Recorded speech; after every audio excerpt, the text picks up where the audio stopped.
All right, let's talk about this.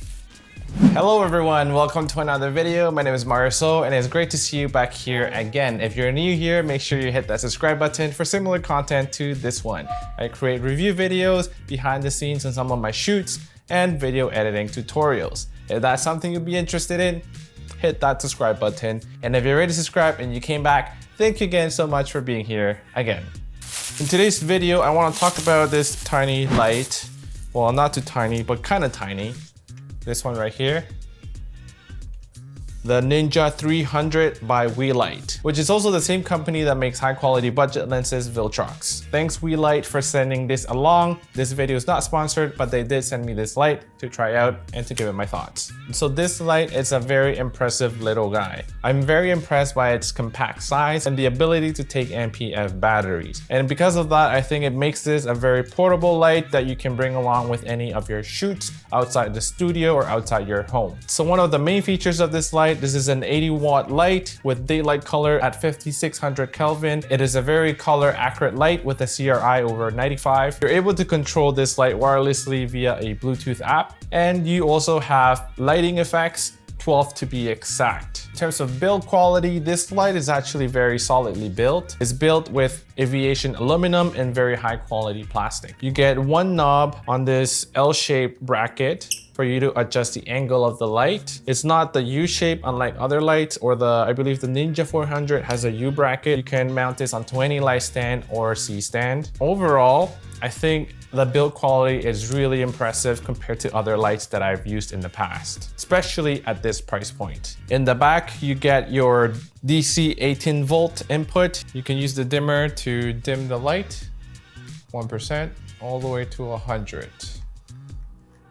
Which is quite bright in my opinion. If you light press the M button or the mode button, you're able to access other options such as power here, as well as your scene, the speed, which is how you play around with the different lighting effects. If you press on the dimmer button, you're able to adjust the speed of this effect, either to be slow, normal, or fast.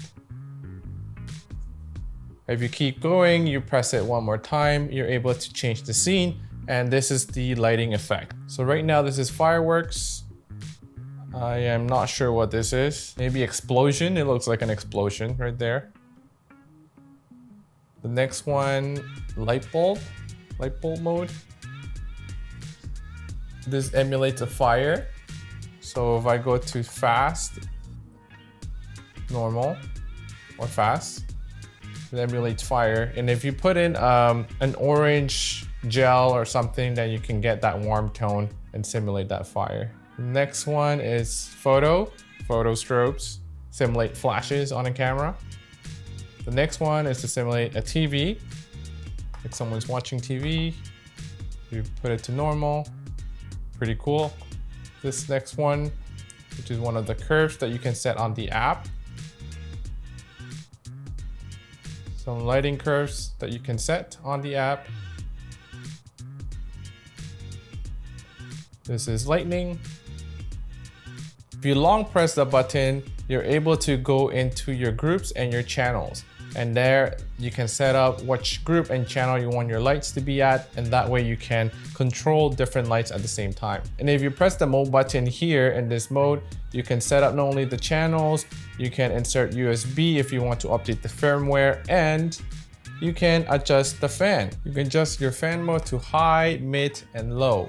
So if you find that the fan is very loud, you can just switch it back to low to not affect your audio. So in terms of all the features that this carries, I could say that this is almost like a mini Amaran 100D at a fraction of the cost. The standard package for this light, it's $169 US, but if you want the Bowens mount adapter and the battery charger, you'll need to pay closer to $200. And that's the other thing about this light, is that although it is Bowens mount compatible, you kind of need to get the Bowens mount adapter for this to work with any of your Bowens mount softboxes or lighting accessories. So this is the Bowens mount adapter. So this you mount this way, and then you turn it like that, and it's already locked. I'm guessing that they included this thing over here so that you can put this on your light stand instead on the actual light, because I think the Bowens mount adapter will be quite heavy. And if you kept the light stand over here instead, it will probably be too heavy for the light stand over there. But let me try it out and show you guys. This mount, which I would mount like so. So this is the Bowens mount. We have this softbox. But now the problem is, if I show you this way, is that this lever here makes it very difficult to tighten it, especially because of the Bowens mount softbox here. It hits it right here, so I can't keep going further without breaking it. That's a design flaw of this Bowens mount adapter. You can see that it's not really containing the weight here, the adapter.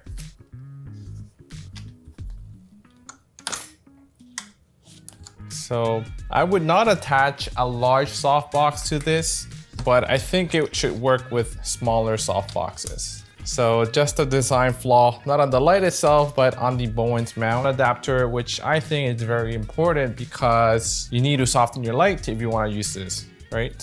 But one of my favorite parts of this light is the dual power supply. The fact that you're able to plug this in via DC input or use batteries. So you're able to bring this outdoors and just bring a bunch of NPF batteries with you to light your shoot. You have these little threads on the side of the light where you can attach this battery plate.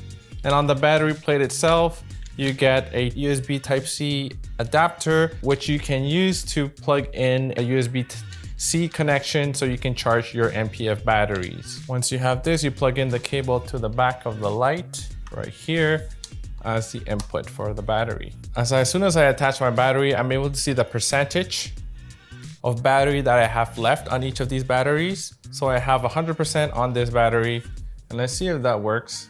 If this will turn on, I'll have to switch this to out first so that this battery pack sends an out battery signal into the in of the light itself. Nope, that doesn't work. So I think you need 2 batteries in order to be able to power this light via NPF batteries. So I send it to in, turn this on, 26%, and now it's completely battery powered. And you can see the percentage we have left if we were to power this light via these 2 NPF batteries, 77%, 26. And again, if you wanted to check the battery level, how much battery juice you have on these batteries, just go to in and you're able to see that on the LCD display right here, which is very useful. Inside the box, you get your power supply and cable, which is quite long. You get a lampshade, and if you get the battery adapter, this is what this looks like.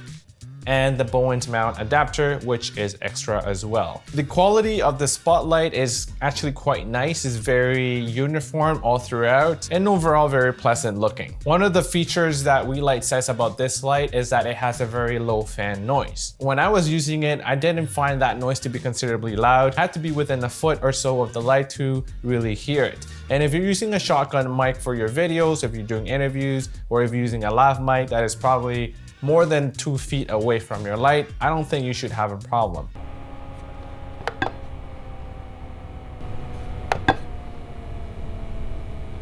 So overall, I am very impressed with this Weeylite Ninja 300. I really like its form factor and its portability and the fact that I'm able to use NPF batteries with it. If you're someone who shoots by yourself most of the time or in a very small crew, having smaller gear or gear that doesn't weigh too much is going to come a long way if you're bringing stuff to your shoots, because every pound, actually no, every gram counts when you're shooting by yourself and you're bringing all the stuff yourself to a shoot. I wish that they had included the battery adapter and also the Bowens mount adapter with the standard package price, but about $200. I think this is a very budget-friendly light for all the options that you get.